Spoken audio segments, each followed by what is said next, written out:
What you are about to hear is a story that unfolds at 35,000 feet, where the air is thin and the rules are absolute. It's a story about a father's love, a child's fragile life, and a single clear vial of liquid.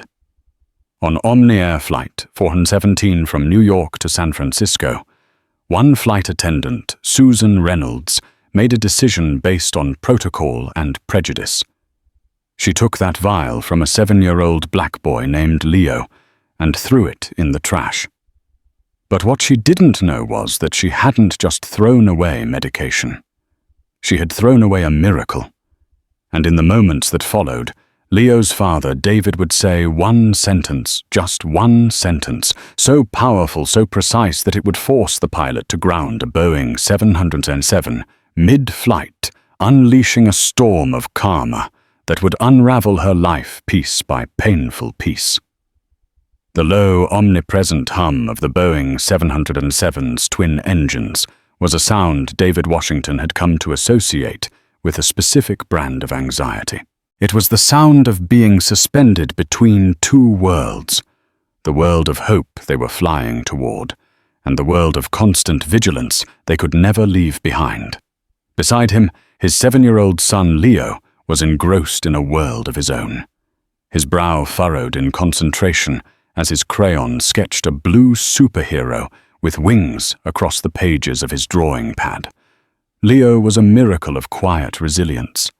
To the casual observer, he was a handsome, bright-eyed boy, perhaps a little too still for his age.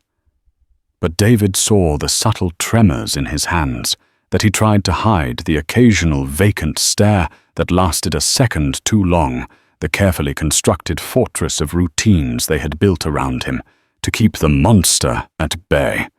The monster's name was Dravet syndrome, a rare and catastrophic form of epilepsy that had seized Leo's life since infancy.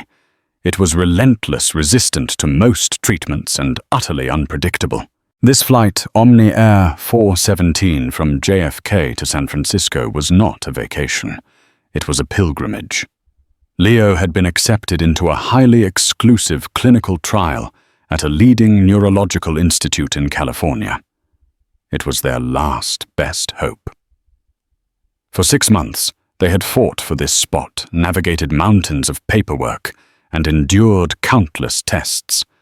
The prize was a small, unassuming vial of clear liquid they had to carry with them. The liquid, codenamed VX7, was an experimental gene-targeting therapy. It wasn't a pill you could pick up at Walgreens. It was custom compounded in a specialized lab, priceless in its potential, and for Leo, literally irreplaceable. The instructions were strict.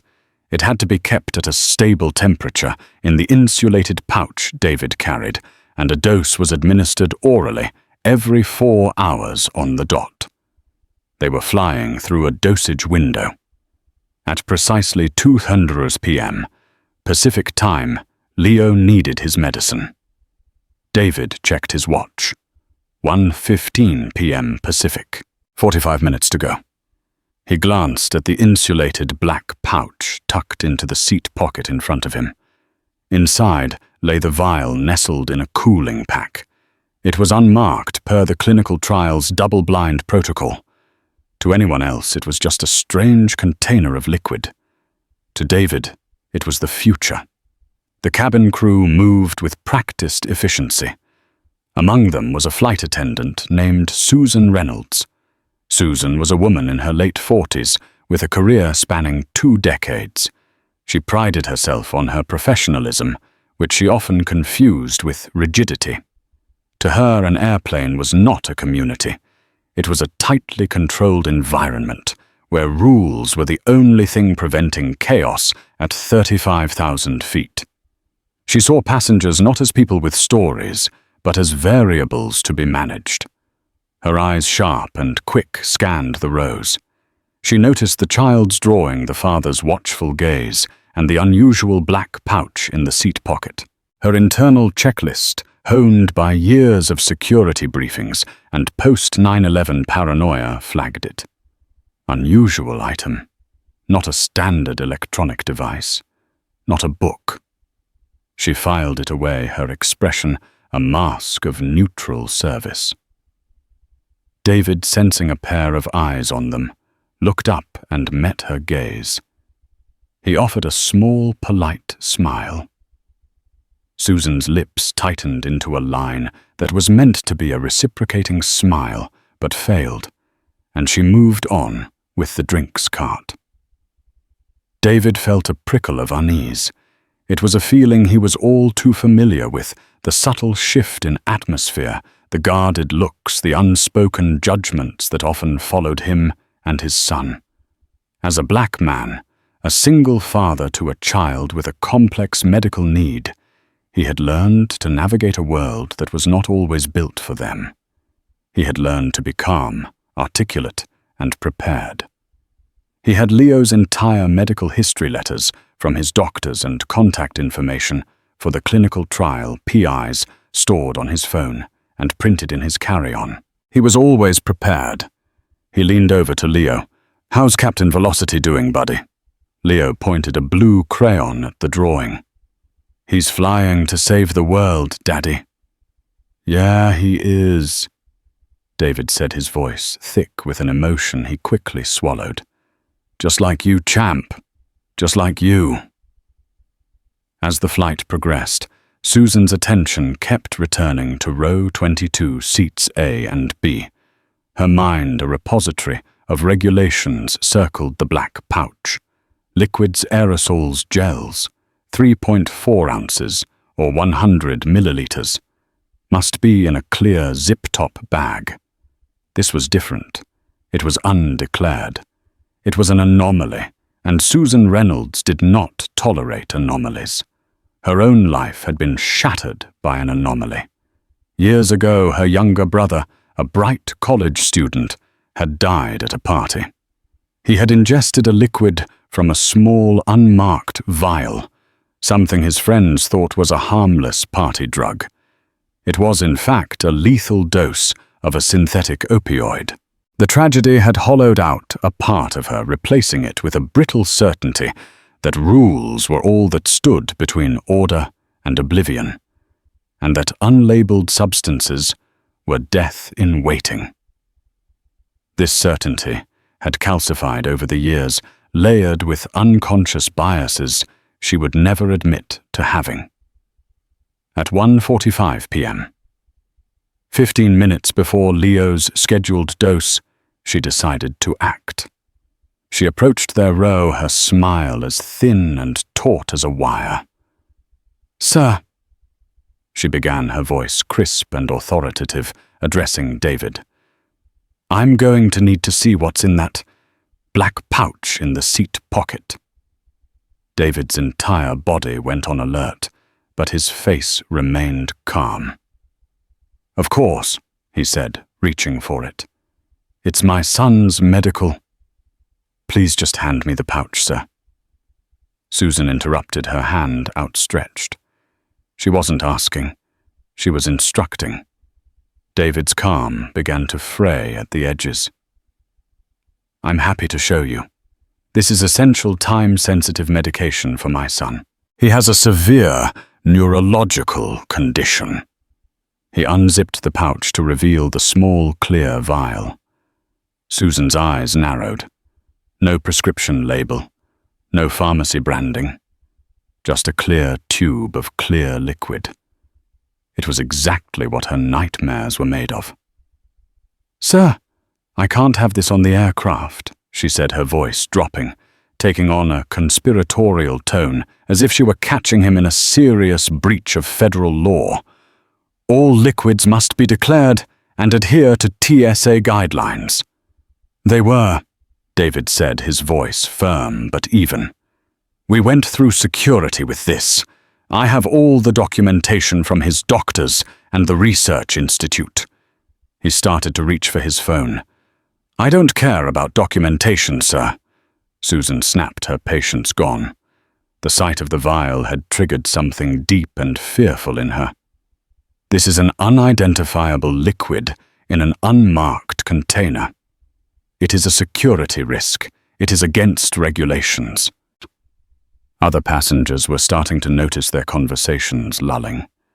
Leo stopped drawing and looked from his father to the flight attendant, his large eyes reflecting a growing confusion. "Ma'am, with all due respect, this is not a security risk. This is my son's life." David said, his voice rising just enough to carry a new hard edge. "He needs this dose in 15 minutes.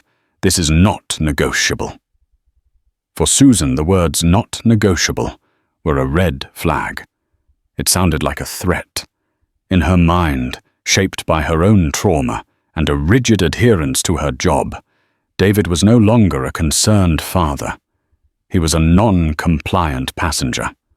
The fact that he was black, she would later tell herself, had nothing to do with it, but the seed of prejudice watered by her fear was already sprouting. "Sir, you are creating a disturbance," she said, her voice dangerously low. "I am the authority on this aircraft, and I am telling you this item is not permitted. I am confiscating it." Before David could react, her hand darted out. It was a swift, practiced movement. She snatched the vial from the pouch. David lunged forward with a cry of "no," but he was buckled in. His fingers brushed against her arm, but it was too late. Susan Reynolds, holding Leo's future between her thumb and forefinger, turned on her heel, walked the few steps to the galley, and with a flick of her wrist, dropped the vial into the waste bin for trash, which was immediately compacted with a hydraulic hiss. The sound, a dull crunch and a whoosh, echoed in the sudden ringing silence of the cabin. David Washington stared at her, his face a mask of disbelief and horror. Leo began to cry, not understanding what had happened, only that the air had turned cold, and his father looked terrified. Across the aisle, a young woman in her early 20s, a journalism student named Chloe Peters, had instinctively raised her phone and started recording the moment Susan snatched the vial. She kept it recording hidden in her lap as the world on Flight 417 stood still. The medication was gone. And at 35,000 feet, there was nowhere to turn. For a long moment, David couldn't breathe. The hydraulic hiss of the trash compactor was the only sound in his universe, a mechanical punctuation mark at the end of his hope. The world outside the small oval window, a serene expanse of brilliant blue sky and pillowy white clouds, was a cruel mockery of the storm erupting inside him. He looked at Leo, whose silent tears now turned into whimpering sobs. The boy's internal clock was a merciless tyrant. In less than 15 minutes, his body would begin its own revolt. The tremors would start subtle at first, then escalating into the full-blown, life-threatening seizure they had fought so hard to control. The VIX-7 was the only thing that kept the monster in its cage. Susan Reynolds returned to the aisle, her face set like stone. She had done her duty. She had removed a threat. In her mind, she was the hero of this small airborne drama. "Sir," she said, preparing to deliver a lecture on FAA regulations. "If you had just declared, 'What have you done?'" David's voice was unnervingly quiet. It wasn't a shout. It was a whisper that cut through the cabin's recycled air with the sharpness of shattered glass. Susan faltered. She had expected anger, shouting, perhaps even a demand to speak to the captain. She was prepared for that. She was not prepared for the terrifying calm, the sheer focused intensity in his eyes. "I have disposed of a non-compliant item, sir. It is my job." David unbuckled his seatbelt with a slow, deliberate click. He stood up his tall frame, seeming to consume all the available space in the narrow aisle. He wasn't aggressive, but the raw, controlled power emanating from him made Susan take an involuntary step back. Passengers leaned forward in their seats, their earlier curiosity now replaced by a palpable tension. He didn't look at her. He looked past her, his gaze directed toward the front of the plane. "I need to speak to the captain," he said, his voice still low, but now resonating with an authority that dwarfed her own. "Right now." "The captain is busy," Susan said, trying to regain control. "Please return to your seat, sir. You are violating. You have no idea what you've done," David said, finally turning his eyes on her. The look on his face was not one of anger, but of a profound and terrible pity. It was as if he were a scientist looking at a microbe that had just contaminated a world-changing experiment. "You haven't just broken a rule. You've broken a life." The purser, a man named Michael Chen, who had been alerted by the commotion, arrived from the forward galley. "What seems to be the problem here?" he asked, his tone diplomatic. "This passenger became disruptive over a confiscated item." Susan reported, her voice laced with self-righteous justification. David ignored her completely, his attention fixed on Michael. "That flight attendant," he said, pointing a steady finger at Susan, "just threw my son's life-saving medication into the trash. It's a custom-compounded experimental drug. He has a catastrophic form of epilepsy, and he is due for his dose in—" He glanced at his watch. 10 minutes. If he misses it, he will likely have a grand mal seizure. At this altitude, it could be fatal." Michael's professional smile vanished. He looked from David's deadly serious face to Susan's defiant one. "Susan, is this true? Did you dispose of a passenger's medication? It was an unmarked vial of liquid, Michael." Susan defended herself, crossing her arms. "It was a security violation. I followed protocol." "There is no protocol for this." David's voice finally rose, cracking with the strain of his restraint. "There is no protocol for sentencing a 7-year-old boy to death to enforce a baggage rule." The word death hung in the air. Passengers gasped. Chloe Peters, the student across the aisle, ensured her phone's camera was aimed, perfectly capturing the raw emotion on David's face. Michael Chen realized this situation was spiraling far beyond his control. He spoke into the handset of the cabin phone, his voice urgent and low. He was relaying the situation to the cockpit. Up front, Captain Robert Miller, a veteran pilot with 30 years of experience, listened to the purser's report. His first instinct was to dismiss it as a passenger dispute. He'd seen it all, fights over reclining seats, arguments over overhead bin space. But the words epilepsy, experimental drug, and fatal seizure set off alarms. The liability alone was staggering. He keyed his mic. "Tell the passenger we're aware of the situation and to please remain calm." Michael relayed the message.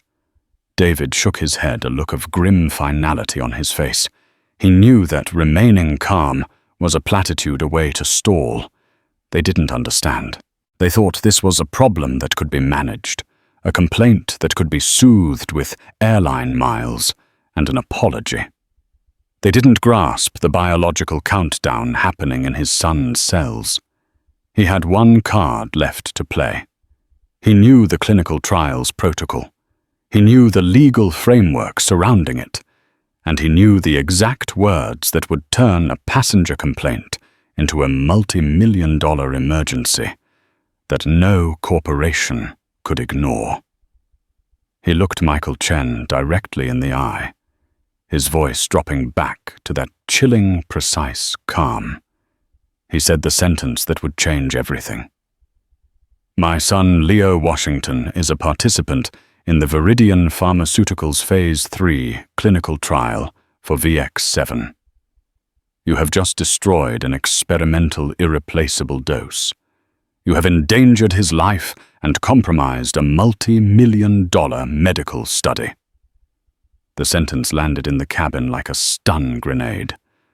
Michael Chen physically recoiled, his face paling. "Viridian Pharmaceuticals," he whispered. Even he had heard of them. They were a titan of the biotech industry. Susan Reynolds's face for the first time showed a flicker of doubt. The specific technical nature of the statement, the name of the company, the phase of the trial, cut through her wall of self-assurance. This wasn't the rambling of a disgruntled passenger. It sounded like a legal declaration. In the cockpit, Captain Miller heard the sentence relayed by Michael and felt a jolt as if the plane had hit clear air turbulence. This was the game changer. Compromised a multi-million-dollar medical study. Those words meant lawyers. They meant corporate warfare. They meant a level of fallout that could end careers, including his. This was no longer about a sick child. It was about a catastrophic legal and financial liability. His co-pilot, a younger man named Ben, was already looking at him. Chicago O'Hare is the closest major airport with a Level 1 trauma center. We can be on the ground in 40 minutes. Captain Miller didn't hesitate. He keyed the mic to the cabin. "Michael, get a doctor if there's one on board. Inform the passenger we are diverting the aircraft to Chicago O'Hare immediately. Tell him paramedics will meet us at the gate." Then he switched frequencies and spoke to air traffic control. "Mayday. Mayday, Mayday. Omni Air 417. We have a life-threatening medical emergency on board. We are declaring an emergency and diverting to KORD." The Mayday call, the most serious declaration a pilot can make, silenced all other radio traffic. The flight path of OA 417, once a straight line to San Francisco, now took a sharp, decisive turn east. Back in the cabin, Michael Chen announced the diversion. A murmur went through the passengers, a mix of alarm, annoyance, and dawning comprehension. David rushed back to his seat and knelt before his son. Leo was shaking now, his skin clammy. The first tremors. "Hang on, Leo. Just hang on, buddy. Help is coming," David whispered, his voice choked with fear and a sliver of hope. Susan Reynolds stood frozen in the galley, the captain's announcement echoing in her ears, diverting the aircraft. They were turning the plane around. Because of her. Because of a vial she had tossed in the trash. The foundation of her rigid, rule-bound world began to crack, and for the first time, a terrifying question wormed its way into her mind. What if the father was right? The descent into Chicago was steep and fast. Captain Miller had requested priority clearance, and the air traffic controllers at O'Hare cleared a path for the Boeing 777 as if it were Air Force One. Inside the cabin, the atmosphere was thick with a strange brew of emotions. Annoyed kangstsus from passengers, whose connections were now missed, mingled with whispered prayers and worried glances toward row 22. David felt none of it. His entire world had shrunk to the small boy, trembling in the seat beside him. Leo's eyes were glassy, his body jerking with tremors that were growing more pronounced. David held his son's hand, murmuring reassurances he didn't feel. "It's okay, Leo. We're almost there. Captain Velocity is coming in for a landing. He's a hero, remember." A woman from a few rows back. Dr. Isabella Rossi, a pediatric neurologist on her way to a conference, had responded to the purser's call. After a quick, hushed conversation with David, her face grew grim. She knelt in the aisle, checking Leo's vitals as best she could. "His heart rate is dangerously high," she said to David, her voice low and urgent. "The seizure is imminent. We need to get him on the ground." Her presence was both a comfort and a confirmation of David's worst fears. The professional gravity on her face validated his panic. This was real. Meanwhile, Susan Reynolds was a ghost in the galley. The other flight attendants moved around her, their expressions a mixture of pity and accusation. Her authority had evaporated. She was no longer a senior crew member. She was the cause of a Mayday call. The purser, Michael Chen, had instructed her to stay out of the way. She stood by the service door, her hands clasped so tightly her knuckles were white, replaying the moment in her mind. The man's frantic eyes, the sound of the vial hitting the trash, the hiss of the compactor, the captain's voice over the intercom. Each memory was a turn of the screw, tightening the knot of dread in her stomach. She had been so sure, so righteous. The rules were her shield. But David Washington's words, Viridian Pharmaceuticals, Phase 3, clinical trial, multi-million-dollar study had pierced that shield and left her exposed. She thought of her brother Daniel. She had become a zealot of rules to prevent what happened to him. But what if in her zealotry she had become the agent of a different kind of tragedy? The plane touched down at O'Hare with a jolt, the tires screeching against the runway. The speed of the landing was unusual, and the reverse thrusters roared with an urgent fury. Instead of taxiing to a standard gate, the 707 was directed to a remote stand, where an ambulance and several official-looking vehicles were already waiting, their lights flashing in the gray Chicago afternoon. The moment the engine spooled down and the seatbelt sign pinged off, Michael Chen's voice came over the PA. "Ladies and gentlemen, please remain seated. Paramedics will be boarding the aircraft first to attend to the medical emergency." The main cabin door was opened, and 2 paramedics with a gurney rushed in, followed by an Omni Air ground official in a sharp suit. They made a beeline for row 22. Dr. Rossi was already briefing them as they carefully lifted Leo, now convulsing more violently, onto the gurney. David, his face etched with agony, followed them, grabbing the backpack with all of Leo's medical files. As he passed Susan, who was still standing frozen in the galley, their eyes met for a fraction of a second. He didn't look angry anymore. He looked right through her, his expression one of utter devastating focus. She was an obstacle that had been overcome, and he had already forgotten her. That look was worse than any curse. It rendered her completely and utterly insignificant. As Leo was whisked off the plane and into the waiting ambulance, the airline official, a crisis manager named Mark Jeffries, turned to Michael the purser. "Where is she?" he asked, his voice cold. Michael nodded grimly towards Susan. Jeffries approached her. "Ms. Reynolds, I need you to come with me. We have a few questions for you. Please bring your belongings." The other passengers were now deplaning bust to the main terminal. Their journey was delayed, their plans ruined. Many stared at Susan as they passed, their faces ranging from annoyed to disgusted. Chloe Peters walked by her phone now, back in her pocket, the digital evidence secure. She knew this was more than an in-flight incident. It was a story that needed to be told. Susan was escorted off the plane and into a black sedan on the tarmac. It felt surreal, like an out-of-body experience. The flashing lights, the official faces, the vastness of the airfield. It was a scene she had only ever witnessed from the cabin window. Now she was at its center. She was taken to a sterile, windowless room in the airport's administrative building.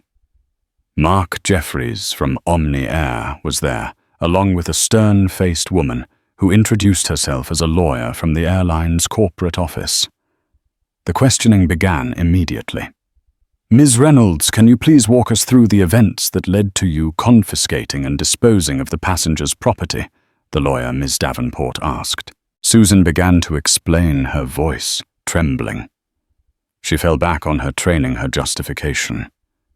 It was an unmarked container with an unknown liquid. It violated SAA and FAA regulations. The passenger was non-compliant. I was ensuring the safety of the flight. The safety of the flight? Jeffries interjected, his voice dripping with incredulity. You forced a Mayday declaration and an emergency landing. You put the airline on the hook for what could be millions in damages, not to mention the potential death of a child. How exactly did you make this flight safer? I didn't know, Susan stammered. He didn't have a prescription label. He told you it was medication. He told you it was for his son, Jeffries shot back. Did you ask to see the documentation he offered to show you? He was becoming agitated. I had to de-escalate by taking the one thing he needed most. Ms. Davenport cut in her tone surgical. Ms. Reynolds, we have already been in contact with Viridian Pharmaceuticals. They have confirmed that Leo Washington is part of their VX7 trial. They are incandescent. They are faxing over the liability clauses from their transport agreements with us right now. The words gross negligence have been used. The term gross negligence hung in the air, a legal guillotine. Susan felt the floor drop out from beneath her. This was no longer about a mistake. This was about blame. And she was sitting in the only chair in the room. What about my brother? The words tumbled out of her mouth before she could stop them. My brother died because of an unmarked vial. I was trying to prevent... Jeffries held up a hand. Your personal history, while tragic, is irrelevant here, Ms. Reynolds. You acted not on policy but on assumption, and it would seem prejudice. You saw a black father with an unlabeled item, and you assumed the worst. You did not listen. You did not verify. You acted unilaterally, and in doing so you have created a corporate catastrophe. The cold, brutal calculus of the situation was laid bare. Omni Air was $1 billion corporation. Susan Reynolds was a flight attendant. A sacrifice would have to be made to appease the angry gods at Viridian Pharmaceuticals and to manage the inevitable public relations nightmare. You are suspended effective immediately pending a full investigation, Ms. Davenport stated flatly. Do not contact any other crew members. Do not speak to the press. A car will take you to a hotel for the night. We will be in touch. As Susan was led out of the room, her career of 20 years dissolving into a handful of cold corporate instructions, she finally understood. She hadn't been a hero. She hadn't been a protector of the rules. She had been a fool.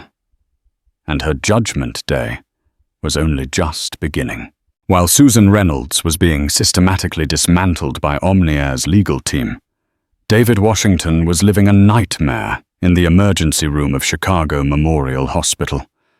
The sterile antiseptic smell, the frantic beeping of monitors, the hushed, urgent voices of doctors.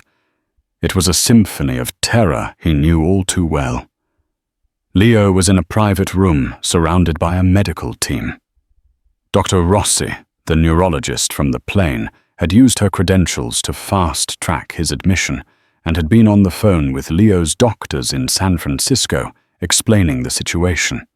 An IV line was in Leo's arm, pumping him with standard anti-seizure medication, a blunt instrument compared to the precision of VX7. It was holding the worst of the convulsions at bay. But he was unconscious, his small body frighteningly still. David sat in a hard plastic chair by the door, his head in his hands. He had done everything right. He had followed every rule, anticipated every problem, and yet his son was now fighting for his life because of one person's arrogant ignorance. The feeling of powerlessness was a physical weight crushing the air from his lungs. Just then a woman in a tailored business suit entered the waiting area. Mr. Washington, she asked, her voice soft but confident. My name is Elena Vance. I'm the Senior Vice President of Clinical Operations for Viridian Pharmaceuticals. David looked up, his eyes red-rimmed and exhausted. Elena Vance exuded an aura of calm, formidable competence. We were alerted by your research coordinator and by Omni Air, she continued, sitting opposite him. First and most importantly, how is Leo? He's stable, for now, David managed to say. They don't have VX7 here. It's not working as well. Elena nodded, her expression grim. I know. And that is why I am here. We have a backup dose of VX7. It was dispatched from our Chicago lab with a medical courier the moment we got the call. It should be here within the hour. David felt a surge of relief so powerful it almost brought him to his knees. Thank you. He whispered the words, catching in his throat. There is nothing to thank us for, Mr. Washington. Elena said, her voice taking on a steely edge. You and Leo are our partners in this research. What happened on that flight was an unforgivable breach of protocol trust and basic human decency. I want to assure you, Viridian Pharmaceuticals will be bringing the full weight of our resources to bear. Your only job right now is to focus on Leo. We will handle everything else. Everything else was already in motion. Viridian's legal team was drafting preliminary injunctions and liability notices. Their PR department was preparing a statement. They weren't just a pharmaceutical company. They were a fortress, and Susan Reynolds had just thrown a rock at it. Meanwhile, back at the airport terminal, Chloe Peters, the journalism student, sat charging her phone. The video she had taken was burning a hole in her digital pocket. It was explosive. The imperious flight attendant, the increasingly desperate father, the snatching of the vial, the raw, powerful moment when David stood up and spoke. It was all there. She uploaded the video to her social media accounts with a simple factual caption. On Omni Air Flight OA417. A flight attendant throws away a black child's life-saving medication. The father's plea forces an emergency landing. Omni Air Nasht Flyer. Beware Nashtat medical emergency. She hit post. The internet did the rest. Within an hour, the video had 1,000 views. Within 2 hours, it had 100,000. By the time David was watching a nurse administer the newly arrived dose of VX7 to Leo, the video was crossing the 1 million view mark. It was picked up by news aggregators, shared by celebrities, and retweeted by advocacy groups for racial justice and disability rights. The hashtag #justice. For Leo started trending. Omni Air's social media pages were inundated with a tidal wave of outrage. The story was perfect for the viral age, a clear villain, a sympathetic victim, and irrefutable video evidence. The court of public opinion had convened, and its verdict was swift and brutal. For Susan Reynolds, sitting alone in her sterile hotel room, the world was ending in slow motion. Her union representative had called his voice grim. He told her to stay off the internet. Of course, that was the first thing she did. She saw the video. She saw her own face twisted in a mask of officious certainty. She heard her own sharp, dismissive words. She saw David's pain and Leo's tears.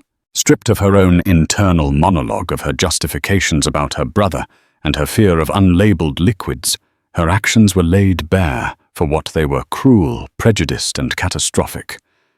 She read the comments. Fire her, racist hag. I hope she gets sued into oblivion. How can a human being do this?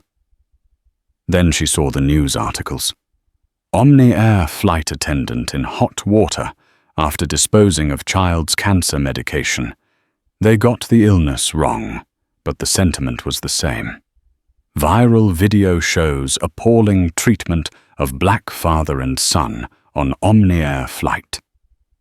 Omni Air, seeing the PR apocalypse unfolding, acted decisively. The full investigation, promised to Susan, lasted less than 3 hours. Mark Jeffries called her hotel room. "Ms. Reynolds," he said, his voice devoid of any emotion, "due to your gross violation of company policy endangerment of a passenger and actions leading to extreme financial and reputational damage to this airline, your employment with Omni Air is terminated effective immediately." The line went dead. Susan dropped the phone. Fired. After 23 years. Her pension, her flight benefits, her identity, gone. She thought she had hit rock bottom, but the ground beneath her was about to give way, revealing a chasm far deeper than she could have ever imagined. In the hospital, as the VX-7 worked its magic, the tremors in Leo's body subsided. His breathing evened out. He was still asleep, but it was a peaceful, healing sleep now. David sat by his bed, holding his hand, when Elena Vance from Viridian returned. "He's responding well," Elena said softly. "Our CEO, Mr. Albright, sends his personal regards. He also wanted me to inform you of our next steps." She paused, her expression hardening. "This incident compromised a vital data point in our trial. The stress of the event, the administration of standard anticonvulsants, the delay in the VX-7 dose, it has created a variable that contaminates our results for this phase. The cost of rectifying this data gap, not to mention the risk to our subject, and the potential damage to the entire trial's integrity is substantial." David looked at her, confused. "What are you saying?" "I'm saying that corporations have to protect their investments," Elena said, her eyes like chips of ice. "Omni Air's insurance will handle much of it, but corporate liability often requires proof of individual malfeasance. Our legal department believes that the actions of Miss Susan Reynolds were so far outside the bounds of standard procedure that they constitute an act of personal, not just corporate, negligence." David felt a cold dread creep up his spine. "What does that mean?" Elena looked him straight in the eye. "It means we're not just going after the airline. We're suing Susan Reynolds, personally." The karma that came for Susan Reynolds did not arrive as a bolt of lightning. It came on a Tuesday afternoon, delivered by a bored-looking man in a wrinkled polo shirt who knocked on her front door. Susan was in her garden pulling weeds with a vengeance, the simple, mindless task, a small patch of solace in the wreckage of her life. She had been suspended for weeks, living in a limbo of silence from Omni Air, and the silence was far worse than shouting. When the man asked if she was Susan Reynolds and handed her a thick, shockingly heavy manila envelope, she thought it was from the airline. News, finally. Back in her kitchen, she tore it open. The document inside was dense with a language she didn't understand, a forest of heretofores and whereases. But certain words and numbers leapt out from the page, stark and lethal. The plaintiff was not David Washington, the father she had wronged. The plaintiff was Viridian Pharmaceuticals, a name that now echoed in her nightmares, and the number listed under damages sought was $4,200,000. She read it again, and again. The number didn't change. $4,200,000. It was an impossible, fantastical sum, a number from a different reality. For a moment, a hysterical laugh bubbled in her throat. It had to be a mistake, a typo. But as she forced herself to scan the clinical, brutal language of the complaint, the laugh died, and a cold dread began to seep into her bones, chilling her from the inside out. The document was a surgical dissection of her failure. It wasn't about a child's medicine. It was about catastrophic breach of third-party transport protocol. Tortious interference with a clinical trial. and gross negligence, resulting in the compromise of irreplaceable intellectual property. They had calculated the cost of the compromised data, the expense of extending the trial, to validate a new subject, the damage to their reputation. They had monetized her mistake with terrifying precision. She was no longer a person who had done a bad thing. She was a liability to be liquidated. Her union representative's voice was grim over the phone. "Susan, this is unprecedented. We can help with the Omni Air termination proceedings, that's our jurisdiction. But a personal tort claim from a third-party corporation of this magnitude, you're on your own. You need a lawyer. A good one." A good lawyer was a luxury she couldn't afford. She found Gary, a man whose weary eyes and strip mall office promised affordability over brilliance.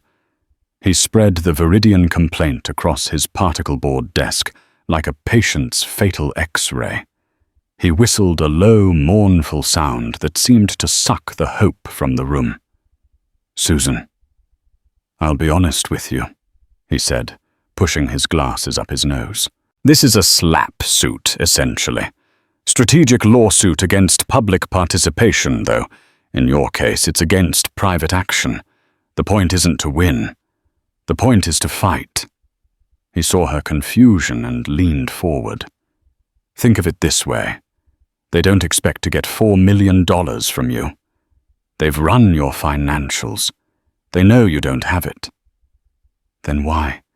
Susan whispered the question, feeling impossibly small in the face of the massive legal document. "It's punitive," Gary said, his voice dropping. "It's a message sent to you, but meant for the entire world. They're going to make an example of you. They will force us into discovery, endless depositions, countless motions. They will object to everything. They will bury us in paperwork. They'll bleed you dry in legal fees long before this ever sees a courtroom until you have nothing left to give. Then you'll declare bankruptcy and they'll write it all off as a business expense. They're going to spend $500,000 of their own money just to take your house. They're not suing you for money, Susan. They're suing you for your life." The machine of her ruin began to grind. The first wire transfer to Gary's firm felt like a physical blow, watching a decade of careful savings vanish with a single click. Then came the discovery phase. She found herself in a soulless glass conference room, high in a downtown skyscraper, facing a team of 3 Viridian lawyers. They were young, sharp, and exuded an aura of predatory calm. Her own lawyer, Gary, looked rumpled and overwhelmed beside them. For 3 straight days they interrogated her. They asked about her mortgage, her car payments, her performance reviews from 15 years ago. They had everything. Then the lead attorney, a woman with eyes like chips of flint, leaned forward. "Ms. Reynolds, let's talk about your personal history with unregulated substances. Your brother Daniel, I believe?" Gary objected weakly, but the damage was done. Susan felt the air leave her lungs. "Isn't it true, Ms. Reynolds," the lawyer continued, "that your brother's tragic death has left you with a deep-seated, perhaps irrational fear of any substance that isn't in official packaging? A trauma that might lead one to overreact, to disregard procedure in favor of satisfying a personal emotional vendetta against things you don't understand."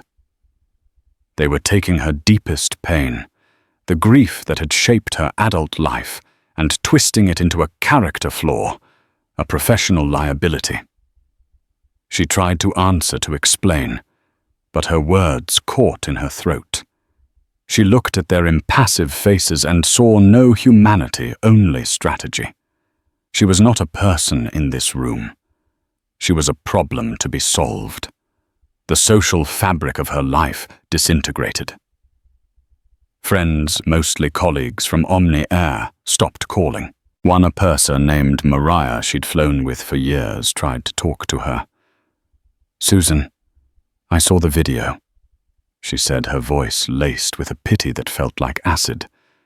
"Maybe if you just reached out to the family, apologized." She didn't understand. This was beyond apologies. It was about corporate warfare, and Susan was the battlefield. The conversation ended in awkward silence, and Maria never called again. Late one night, unable to sleep, she was scrolling through a news site on her phone when a headline caught her eye. "The Leo Project, Father, from Flight 407 Incident Launches, Groundbreaking Patient Advocacy Group." There was a picture of David Washington at a podium, looking confident and purposeful. Beside the article was a smaller, more recent photo of Leo smiling, his eyes bright and clear, holding up a drawing of his hero, Captain Velocity. Susan stared at the screen, the phone's glow illuminating her dark, lonely room. She saw their success, their resilience, the good they were building from the ashes of the crisis she had created. They had moved forward, upward. She was trapped in the past, sinking. The contrast was a physical pain, a sharp, stabbing knowledge that while their lives were expanding, hers was contracting into this single point of failure. The legal fees mounted. She sold her car, a reliable sedan she had loved. Then came the most painful call to the bank to inquire about a second mortgage. The house, her sanctuary, the one thing that felt truly hers, was now just collateral. A year after the flight, the end came. Gary sat her down. "Susan, we're out of road," he said gently. "We can't fight them anymore. You have nothing left." The bankruptcy filing was the ultimate act of surrender. Signing the papers felt like signing her own obituary. The court-appointed trustee was efficient and unsentimental.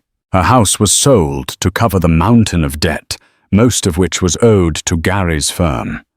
After the legal fees were settled, there was nothing left. Her wrongful termination suit against Omni Air was her last desperate hope. It was dismissed in a summary judgment. The judge cited the viral video as clear evidence of willful misconduct and a blatant disregard for passenger welfare, absolving the airline of any wrongdoing in her firing, broke unemployable and shrouded in a digital infamy that would follow her forever. Susan Reynolds moved 2 states away to a town where no one knew her name. She rented a small, bleak room and took a job working the 11 p.m. to 7 a.m. shift at an all-night convenience store called the Pit Stop. Her world became a rotation of fluorescent lights, the smell of burnt coffee and chili dogs, and the faces of strangers. One night around 3 a.m., the door chimed. A young man came in looking tired but happy, heading for the baby aisle. She recognized him instantly, a jolt going through her.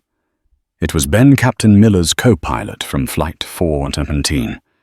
He grabbed a pack of diapers and some formula and came to her register. He didn't look at her, busy with his wallet. "Find everything okay?" Susan asked, her voice a croak, the mandatory customer service line, feeling like ash in her mouth. He looked up at the sound of her voice. His eyes widened slightly. Recognition dawned, followed by a flicker of confusion, then a wave of profound, uncomfortable pity. He remembered her, the disgraced flight attendant, the source of the Mayday call, the woman whose life had imploded.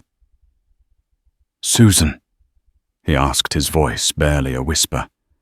She could only nod, her face burning with a shame so total it felt like it might consume her. Ben looked away, fumbling with his credit card. The transaction was completed in a terrible, ringing silence. Have a good night," he stammered, grabbing the plastic bag and practically fleeing the store. Susan stood motionless behind the counter, the chime of the door echoing in the empty store. This was it.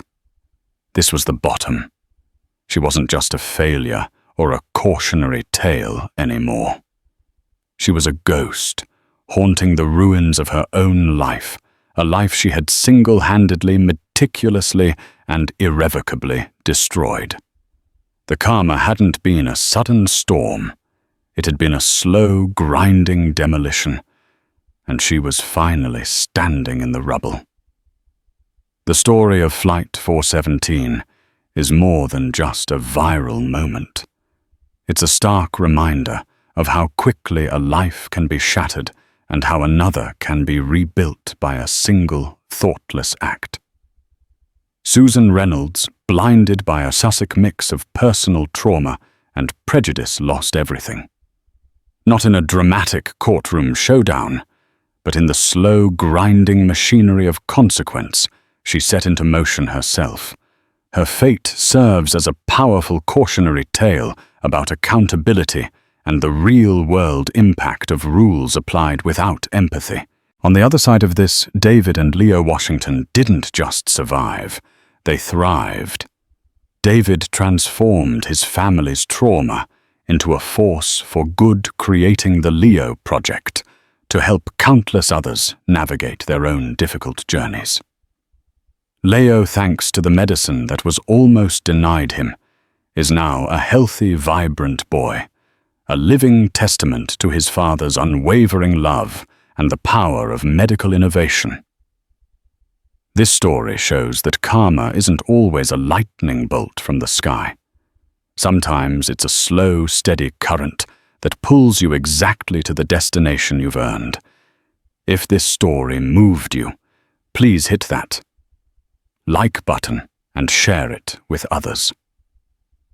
These stories of justice and accountability need to be heard. And don't forget to subscribe to our channel for more real-life dramas that will make you think. What would you have done in this situation? Let us know in the comments below.